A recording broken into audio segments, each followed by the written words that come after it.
What tips can you give, especially management that's not at executive level, especially junior to middle management? What tips can you give in terms of having difficult conversations? Because most people don't want to rock the boat because it shortens your career life in a corporate. But in the work that I do in leadership, I find there's a lot of frustration in the junior to middle management level in terms of how they engage with executives. How can you help them? What wisdom can you share there? First of all, it is a difficult conversation to have, especially if you're a junior person talking to your boss, or even a colleague or somebody that reports to you, if you have to give them information that probably they would not like to hear from you. But the Norwegians have an expression, I'll spare you the Norwegian, but said in English, you have to put the fish on the table, clean it, and have a good meal. Okay. If you keep the fish under the table, it will rot and it don't end in tears. Nobody will be happy. So just keeping the fish under the table or boiling deep down does not work. You have to have those difficult conversations. And there's a starting point for it. Yeah. First, you have to create the platform. Yeah. If you're coming in as a leader in an organization, what I try and do all the time without fail, establish the rules of engagement, establish expectations and how we're going to work together.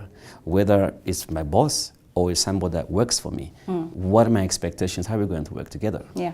Once that has been understood, difficult conversation come about because somebody is deviating from what you had a conversation.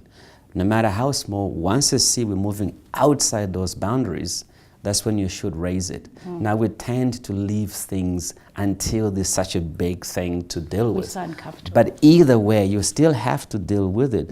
After all, what really do you have to lose? Chances are you may lose your job, but you haven't lost yourself. Sometimes it's necessary that you're in a position where you can sacrifice a little bit for yourself. And if you go through that, in my view, other decisions and conversations becomes easier to have. But the bottom line is create the platform for that conversation and talk. If it's your boss, it always helps to try and get that person in what I call a neutral environment. Don't go to your boss's office. I think it's inadvisable and have a difficult conversation when he's sitting in this normal chair in his position of authority. Power, yeah, just why don't you invite him for a coffee? Cafeteria or outside where you sit as just people and express your feelings. No judgments. Yes. Express your feelings. This is what I feel when you do X, Y, and Z, and this is bothering me. Am I missing something? And ask questions, as opposed to say, you being judgmental, you being this, because that invites the other person to simply move into defensive mode, and I don't think you move forward. And then they close up. Yeah.